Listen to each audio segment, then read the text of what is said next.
2003년 9월 서울 은평구의 한 아파트에서 72세 여성 박모 씨가 흉기에 찔려 숨진 채 발견되었다.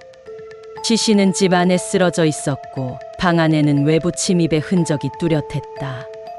그러나 당시 경찰은 단순 강도살인으로 사건을 처리했고 그보다 더 끔찍한 연쇄살인의 시작일 것이라는 징후를 알아차리지 못했다. 같은 해 10월과 11월에도 비슷한 수법의 노인 단독주택 침입살인이 이어졌다. 피해자는 모두 60대 후반에서 80대의 노인 부부 혹은 혼자 사는 노인이었고 귀중품이 사라져 있었다. 경찰은 이를 단순 절도범의 소행으로 판단했다. 하지만 범인의 범행은 치밀했고 살인의 수법은 점점 더 잔인해지고 있었다.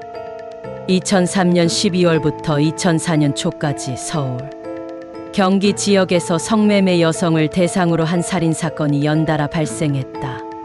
공통점은 피해자들이 모텔에서 연락을 끊긴 채 실종되었다는 점, 그리고 며칠 뒤 산이나 야산에서 백골 상태로 발견된다는 점이었다. 당시만 해도 이 사건들이 하나의 동일범에 의한 것이라는 연결고리는 드러나지 않았다. 이 모든 사건의 중심에는 한 남자가 있었다.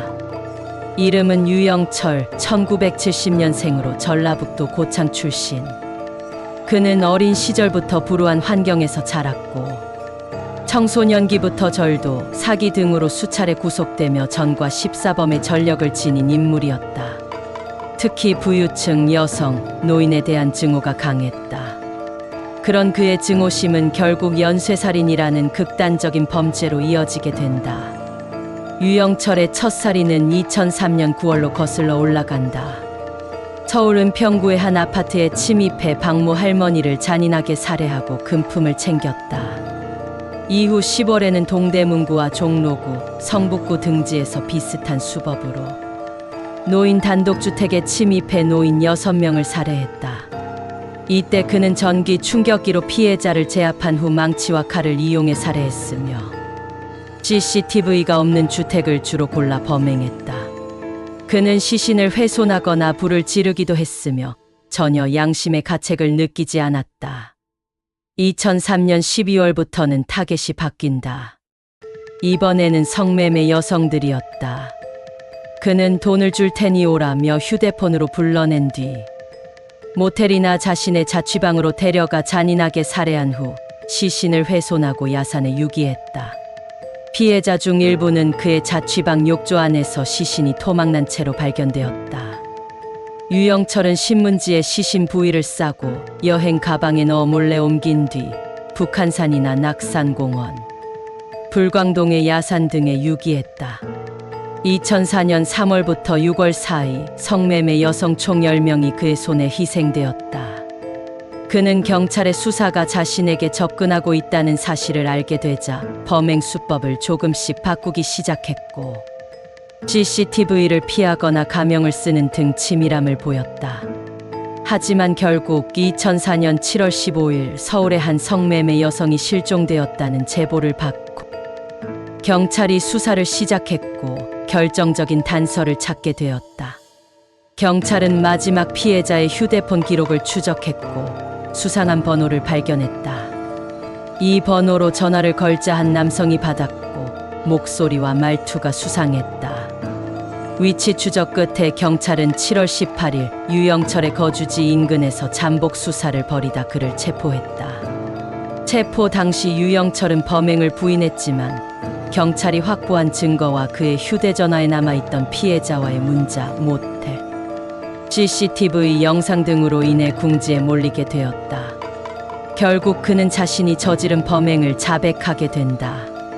수사 과정에서 경찰은 유영철이 저지른 살인이 최소 20건에 달한다는 것을 확인했다. 피해자는 노인 11명, 성매매 여성 10명이었다. 그는 살인을 할 때마다 쾌감을 느꼈으며 세상을 정화한다는 사명감 같은 말을 하기도 했다. 특히 그는 부자들과 쓰레기 같은 여성들을 처단한 것뿐이라며 뻔뻔한 태도를 보였다. 유영철은 경찰 조사에서 자신이 살인을 반복하게 된 이유에 대해 다음과 같이 진술했다. 처음엔 단순한 도둑질이었다. 그런데 사람을 죽이고 나니 너무 쉽더라. 처음엔 손이 떨렸는데 두 번째부턴 아무 감정도 없었다. 오히려 사람을 죽이고 나면 속이 후련해졌다. 그는 사람을 죽이면서 죄책감보다 해방감을 느꼈으며 경찰과 사회 시스템을 조롱하는 태도를 보였다. 심지어 그는 경찰 조사 도중에도 경찰을 위협하거나 진술을 번복하며 혼란을 주는 행동을 보였다. 수사관 앞에서 웃으며 시신을 유기한 장소를 설명하거나 더 죽이지 못한 게 아쉽다는 발언도 서슴지 않았다. 재판에 넘겨진 유영철은 모든 혐의를 인정했으며 그의 범행은 한국 사회를 충격과 공포에 몰아넣었다. 결국 그는 2005년 6월 대법원에서 사형을 선고받았다. 그러나 대한민국은 1997년 이후로 사실상 사형 집행이 중단된 상태였기 때문에 그는 여전히 교도소에 수감된 상태로 살아있다. 현재까지도 유영철은 서울구치소에서 복역 중이며 독방에 수감되어 하루 24시간 감시를 받는다. 그는 교도소 안에서도 문제 행동을 자주 일으켰고 자해 시도, 자살 위협, 폭언 등으로 인해 강력한 관리 대상 수용자로 분류되었다. 심리학자들과 교정당국은 유영철을 전형적인 반사회적 인격장애 사이코패스로 평가했다. 감정이입에 결여, 죄책감 없음, 자기중심적인 사고방식 등이 매우 강했으며 지능은 평균 이상이지만 그것이 범죄를 더 치밀하게 만드는 도구로만 작용했다. 유영철 사건은 한국 범죄사에서 가장 악랄하고 잔인한 연쇄살인 사건 중 하나로 기록된다. 그는 1년도 안 되는 기간 동안 최소 20명을 살해했으며 피해자 선정에 있어서도 아무런 윤리적 판단이나 인간적인 동정심이 없었다. 경찰 수사 시스템의 한계, 사회적 경각심 부족, 그리고 무엇보다 범죄자의 내면 깊숙한 악의와 증오심이 만들어낸 비극이었다. 그의 범행 이후 한국 사회에서는 성범죄자 및 강력범죄자의 관리 강화에 대한 여론이 커졌고 GPS 전자발찌 제도나 전자감시 강화, 교도소 내 범죄자 심리평가 프로그램 등이 강화되는 계기가 되었다.